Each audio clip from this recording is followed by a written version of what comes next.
Hello, Reformers, and welcome to Prophecy of Pendor. Wow, that is a long time ago since I've said those words. Prophecy of Pendor, wow, that was the first mod that I ever played for Warband. And it's actually the first series that I also played in terms of modding as well, and the second series overall that I completed with over 200 parts, if you can believe it. Wow. That is impressive, or is it? Is it impressive? I'm not entirely sure. Well, whatever the case, we conquered the entirety of Pendor, and we had a huge amount of Noldor units and various other things that we were just incredibly happy to see, and we were very overpowered in the end as well. So, without further ado, let us now start a new game in the new version. And we'll take a look at some of the new features and obviously some of the refinements that they have made. So, as we can see here, welcome to Prophecy of Pendor. Be wary, adventurer. Your background choices here will forever impact your options and opportunities in Pendor. And now we get to... Okay. Now we get to select our character's gender between male, female, and pretty female. Okay, a little bit worrying about that. I'm not entirely sure why the default female is not a pretty female. Well, I have no idea. I mean, I played a female in my original Prophecy of Pendor playthrough, and I personally felt like the faces were all perfectly fine, but maybe they've done some refinements on that, but why not just make it the default the default face, should I say. So, okay, well, whatever the case, we're just going to be playing a male here, and let's see, what are we going to do here? Aha, your father was a respectable physician, is probably going to give us surgery and wound treatment, all those kinds of things. That's actually pretty cool. A rough and mysterious figure. Maybe we should do that. We should do that, shouldn't we? Yes, a rough and mysterious figure. Your father never told you of your mother, and indeed seemed very secretive about his past as you grew up in the poor section of Barclay's waterfront district. You received very little formal education, however your father did teach you from a young age how to defend yourself and how to spot and avoid danger. Oh, in your youth you had very little idle time as your father, left you to fend for yourself, put you in the care of a successful merchant. I think probably left you to fend for yourself. As a boy barely emerged from childhood, you lived on the streets, doing whatever you had to just to survive. You begged, stole, and worked for gangs to earn your bread, living only from day to day in a violent world, frequently only one step ahead of the law and others who wished you ill. Okay, well, what else can we be here? An engineer and builder? A physician scholar, why not? Then after what seemed like an eternity, your life changed. You were given the opportunity to become a physician scholar, yes. Okay, let's see here. Though the distinction felt sudden to you, somewhere along the way you had become a man, and the whole world seemed to change around you. You found yourself a student at a university of Barclay, in one of the great cities, where you studied the healing arts as well as theology and philosophy. Not all your lessons were learned in the lecture halls. Sometimes you joined your fellows as they roamed the alleys in search of wine, women, or a good fight. Oh, yes. Well, let's see here. You received a message that your father has died. Strike out for Pendor because of a series of unfortunate events. There were too many enemies that seek to end your life, of a letter that changed your life forever. You received a message that your father has died? I suppose so. His death was unexpected and violent at the hands of an unknown assailant. The message you received afterwards from one of his associates was vague and confusing. The missive warned you of an unseen enemy that was seeking both your father's demise and your own. Apparently your father was not your real father, and had been keeping you in hiding since you were an infant. He was a hired blade, sent to kill your real mother and father, and was successful, but could not bring himself to kill you as an infant. He decided to spare you, and keep you hidden from those who had paid to see you dead. He always felt guilty at his deeds, and tried as best as he was able to raise you so that you could survive on your own. Okay, well, leave Barclay immediately, as your life is in danger. Travel to Pendor, there you will find a safe haven. You board the ship, and settle in, well, we're going to be finding out, obviously, so let's take a look at our stats right here. And returning to Pendor. More than ever, We desperately need your aid. Pendor has fractured into factions yet again, just as we need union most desperately. New enemies have invaded us, and old ones have returned in force. We are poised to seek out the evil goddess Azedahaka and destroy her once and for all. On behalf of the people of Pendor, my champion, will you once again take up the sword? Okay, well, there's an example of the narration in the game, and we're going to be hearing from her a little bit more as time goes on, I feel. And so, let's take a look here. What are we doing? Okay, so we have some pretty nice first aid, as you can see. We have some nice prisoner management. Our looting is insane. So, I'm thinking we probably want to level up our trade skill a little bit more. We want to make sure that we are selling those things for a huge amount of money. We're going to be trying to be somewhat of a merchant slash looter slash raider, something along those lines. We're really not going to be doing too much trading, but I would like to get a good price for prisoners and so forth. So let's see if we can actually make that happen. I'm going to make our charisma 12 already, and we'll go for a little bit of strength just to make sure that's going okay. We also want to be getting a good amount of riding skill, but not right now. 1 is going to be enough for the initial horses, I hope. But otherwise, we really need to focus on pathfinding, focus on inventory management, and focus on leadership as well as prisoner management too. So I think that's fine for now, that prisoner management. Probably get a little bit more in trade. And what else? Well, we have nothing in power strike. We actually have 3 in power throw, which I am just livid that we have power throw, because I am terrible with throwing weapons, as you may well know. So let's just see here. What else do we want to get? Well, tactics is already 2. That's pretty good. Should we get another in surgery? It seems as though we're going to be the medic, so we may as well. We're going to be leveling up our charisma, intelligence, and agility the most. Strength is going to be a little bit lower, probably leave it around 12, something along those lines. As long as we're able to wear some reasonably good armor, I will be pretty happy with that. And let's see, what else do we want to go for here? We may as well level up our archery a little bit, just in case we decide to use a regular bow. And so, a name. Okay, so I've come up with a name. Not entirely sure how happy I am with it right now, but you never know. It may undergo a couple of changes as we head onward, and so there it is, Bertild the Lesser. Of course, he is a descendant of the original, the one and only Barney. And so let us head onward, and we will take a look at the character designer. As you can see, the UI actually looks incredibly sharp in comparison to previous iterations, and indeed other mods, and indeed native as well, so I am actually quite impressed with that. But let's see what kind of selections we have here. How is Bertild the Lesser going to look? Well, that is a rather... Oh, okay. Maybe not. A little bit too dwarfish, perhaps? Not entirely sure about that. Let's see. Are we able to get something good? Maybe, just maybe. Maybe something like this. Very difficult, isn't it? Very, very difficult. Ah, here we go. Maybe? Maybe something like that, but we need something more than that. Let's see here. Ah, there we go. I think that is going to help quite a bit. Let's go with that. That sounds good to me, and he wouldn't be a Bertild without an amazing moustache, would he? So, let's do that. Thank you very much. Shall we go for some different skin? Ooh, wow. That actually looks remarkably like the original Barney. Okay, well, let's do it. Why not? Let's see. Age? Ooh, okay. No, he is the lesser, so we do want him to be somewhat young. And let's continue onward. So, as we can see here... Oh, yes. I remember these factions. By the grace of the divine, you arrive in Pendor, a land plagued by constant strife for over 150 years. You have accepted a daunting challenge.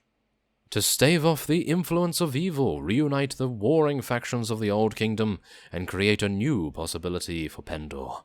As echoed by the mad wanderer, Madigan. Okay, well... let us see here. You guys can actually read this if you so desire. And what are we going to be doing? Well, we have 5 different factions to choose from. We joined the Fierdsvain back in the day with Iceni, which was our character back then, and what are we going to do? I have no idea. Sarleon has some very good pikemen. They are quite good with their crossbowmen and so forth, but I'm thinking the Empire right now, but the Empire has a really hard start because they are surrounded by snake cult worshippers and things like that. As far as I remember, at least. I remember quite a lot about this. Obviously, played it for over 200 parts, but that's going to be a little difficult to decide. Ravenstone is very good with their archers. Absolutely terrifying archers to go up against. The Fierdsvain are obviously the Nords of Pendor. The Dashar are obviously the Saranids. Empire, I actually think the Empire is pretty cool because they remind me somewhat of Romans, maybe of something around there. So I think we may want to go with that. The Kingdom of Sarleon is also calling to me slightly because they are in a central location, which I really do like. But the Empire is really close to Noldor as well, so maybe we just want to go with that. Okay, let's do it. You arrived by ship, skirting the sands where the Empire lands meet the sea. Much of the coastline was obscured by tendrils of fog, which obscured its flat lands and forests. Occasionally you caught sight of a village watchtower rising above the mists, and on one occasion a beacon fire burning to warn of a snake cult warband. The captain told you tales of this infamous cult, which regularly invaded the Empire, seeking to turn the Empire to worship of its hideous goddess. You were relieved when your ship docked in Janos, and marveled at the sight of Empire galleys riding at anchor, pennants fluttering in the evening breeze. Exhausted by the time you find the inn, you suddenly were attacked by someone who's probably going to kill me because I have no shield. Yes, no shield, wonderful. I do have 14 throwing knives, so I'm going to make good use of that. And actually kill him. Okay, apparently throwing might actually be the way to go in this, at least for me. Let's take a look and see if that's the case. Goodness me. Okay, well, yes, I guess you're alive at any rate. And now we go into his abode. Hopefully he doesn't do anything to us. Obviously we didn't actually fall unconscious this time. The snake cult raids have increased of late, probably because a number of the Empire nobility are secret worshippers of Azi Dahaka. The incidents of girls kidnapped are on the rise, and rumor has it they steal girls to make them into snake priestesses. I've also heard they only take girl babies for that, and sacrifice their older captives. The problem is this: I sent my daughter under escort to Sez to visit her aunt, and her party was taken by the snake cult. She's not just my daughter, she's my only heir, and I've promised her to the son of one of my oldest friends in marriage. Okay. Well, let's do it. Let's rescue his brother, his daughter, because obviously, usually, we've got to rescue his brother, but this time, it's his daughter. So, let's see. Well, we're going to be going to Fanada very, very quickly, but yeah, just to say very, very fast here, it seems as though everything seems a lot clearer. Is that just me? Maybe that's just me, but everything seems very clear. The names are clear. You can see all of the unit names very, very easily. And, as you see here, welcome to Prophecy of Pendor version 3.7. This mod is designed for the experienced player, not me, who has mastered the fundamentals of combat, also not me. This mod is not designed to be easy. For those of you who are ready for this experience, we hope you enjoy Prophecy of Pendor. There we go. Fantastic, isn't it? Absolutely fantastic. So, let's head on over to the nearest village, and we will be recruiting 4 Empire Levy recruits. Now, these guys are going to be, well, what are they going to be good at? They're good at polearms, two-handed, one-handed, and nothing much else, but that's fine, because they are obviously our most basic unit. They are level 5, so trainer skill is really not going to help us at all here.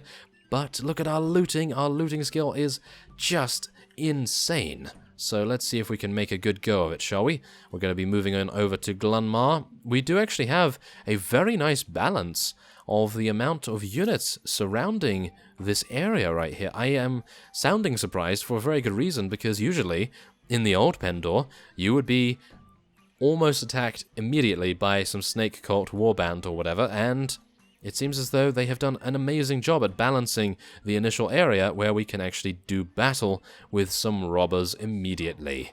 So, let's do it. 11 troops fit for battle against 5, and we're going to see how well we do. Do bear in mind, I am going to, it appears, actually play this guy as a throwing weapon specialist. That's probably going to be a bad idea, and I'm sure many of you are face-palming right now, but that is exactly what I like to do. We like to make it so that these games are as challenging as possible, and I like to make it seem like it's very, very difficult, when in actual fact, it's very simple. Oh yes. That is my specialty, shall we say. Okay, well, whatever the case, these guys will hopefully not have shields, and we'll be able to deal significant damage to them with our throwing weapons, hopefully. Maybe. No, maybe not. No! Ah, well, we're going to be running away a little bit here. Let's see if we can actually deal some damage to this guy as well. Okay, well, it seems as though I will just need to stand still and throw these knives over our unit's heads a little bit here. See if we can also deal some damage with our sword. Obviously, we have no power strike, so do bear that in mind. We are taking a couple of them out. Also, bear in mind that we are also not able to take any prisoners right now. So I'm hopeful that because of our looting skill, we will be able to gather a reasonable amount of blunt weaponry. So, as you see, look at our looting skill. Our looting skill has just given us free food. We don't even need to buy food. Isn't that just absolutely amazing? I really do like that. Assassin throwing knives, no wonder they are so good. Look at that, 38 piercing damage. Gonna need to get a couple more of those, I suppose. Now, let's see here. Well, all of these pieces of armor, not incredibly good. The rusty sword is perfectly the same, but there is a rusty spiked club, but it is spiked, so no blunt damage for us. There's a torch, which is pretty bad in terms of its damage. Obviously, our inventory management's doing a pretty reasonable job as well. And our relation with outlaws has deteriorated from -15 to 19. Now, the great thing that Prophecy of Pendor, as one of the first mods to do that, as far as I'm aware, because obviously I played it, how long ago? I played it, what was it? Almost 4 years ago, I think. Can you believe that? Almost 4 years, wow. Well, that makes me seem somewhat old now, but nevertheless, we are going to be heading on to the nearby Dirigzine, and attempting to recruit a couple more units. And maybe if we're lucky, we might actually be able to acquire some blunt weaponry at the nearby marketplace here. As you can see, some of these guys, some of the vassals are actually chasing these robbers, which is remarkable. Not entirely sure why they're even bothering, because, well, they are not really going to be getting too much experience or loot or anything from that, but I suppose it's really nice to see the AI actually doing something to fight against the local bandit population, because obviously some mods, they choose not to do that. But whatever the case, let's see. An infantry mace. Well, that's exactly it, isn't it? It's an infantry mace. Yes, we're not going to be able to use that on horseback very, very well, because it has a very short reach. 60 reach in actual fact. Wow, that's going to be really painful to use. Okay, well, seeing as we just looted as many dinars as we required to actually even purchase this, I'm going to try it out. It has more damage, so we may want to use it. Why not? Let's just see. Let's also head into the tavern, see if we can find any companions that are going to be, well, hopefully free. There's Ordis. Maybe we'll be able to... Oh, Knights of the Ebony Gauntlet, I remember those guys. I had, a huge amount of them. Okay, so let's see here. You look like someone... Oh, yes. Oh, you're a ransom broker. Oh, I see. Oh, hello there. Okay, well, unfortunately, we will not be speaking to him any further. I do not currently have any prisoners. We are going to be getting them soon enough, hopefully. Now, let's see here. What do we want to do? Well, we want to collect 5 men. Well, we've already done that, thank you very much. So let's head back to Janos. And we will be speaking to the fellow about his missing daughter. And we'll be going to rescue her, no doubt. So let's head into the tavern. He's bound to be here somewhere. Yes, my lord. Oh, hello there. Oh, who is this? I have no idea. You look like the kind of man who'd do well to know me. I travel a great deal. Oh, he's a traveler. You fit the description a few vile blokes are looking for. Tell you what, you pay me 30 gold and I will forget that I ever saw you. Really? Okay, sure, you can have 20. Why not? Okay, that's actually a traveler. Wow, what a shakedown. Goodness me. Okay, well, let's see here. Ah, this is also a ransom broker. Okay, that's fine. And where is the merchant? Ah, there he is. Excellent. Okay, so I will hunt for the snake cultists. Yes. Okay, well, there they are. They're right outside. I would like to fight them in the daytime, because there is a snake cult leader there, and maybe if they have unique textures or some kind of unique armor, it would be wonderful to actually see it in the daylight. So let's just see whether we can make that happen. Obviously, these guys are not running away from us because they are a quest objective, but let's just see if I'm able to speed things up a little there. Well, dawn, we kind of need early morning. We need early morning for the best light. There we go. There it is. Excellent. So let's head on in. Oh, yes, as you can see. Very nice snake cult armor there. And also bear in mind, I think you can actually side with the snake cult at some points. Obviously, you're not able to, you're not able to actually ally yourselves with them, but you can make it so that they don't attack you, which is actually remarkable. Really quite nice to see such a mechanic in this kind of thing. Now, let's just make sure that we can move on here. We really don't need to hold position. We have 11 infantry against 4 of them. We should very easily be able to deal enough damage to eliminate them. Now, I am going to be getting off my horse because I'd love to be able to use our throwing weapons a little bit more, just to get used to things. And we just killed one, instantly. Wow. Well, that's impressive. And there's a headshot. Okay. Well, I have no idea where Reformist's gone, but apparently he's been replaced by some guy that can actually play with throwing weapons. Well, just wait. Just wait. In 1 minute he'll be back, and we'll be missing every single shot, but nevertheless, let's see if we can take out this archer. Maybe. Yep, exactly. Yes, there we go. Reformist is back, as you can see. Hello there. Oh, hello. I'm back. And as you can also see... yes. He has also brought the doom of being completely eliminated. Okay, so this snake cult leader is going to be absolutely impossible to kill by the looks of things because, wow, they're actually playing very, very well. As you can see, it's actually kiting our units incredibly well right there. Okay, hopefully you'll be able to eliminate her. Wow, that was impressive. As you can see, the snake cult is nothing to be, well, nothing to be sniffed at, I suppose. So, yes, there it is. Let's see, I'll spare your life, but in exchange I want information. Yes, we do. Okay, the Bandit Lair is nearby. Still, unfortunately, nothing to really write home about here in terms of items, but what can I say? It's a very early game. We really have nothing to complain about. And we will now be heading on to the Kidnappers Hideout, but we will save that for the next episode. And so, I thank you very much for watching our return to Prophecy of Pendor. It has been a while, hasn't it? And I will see you next time.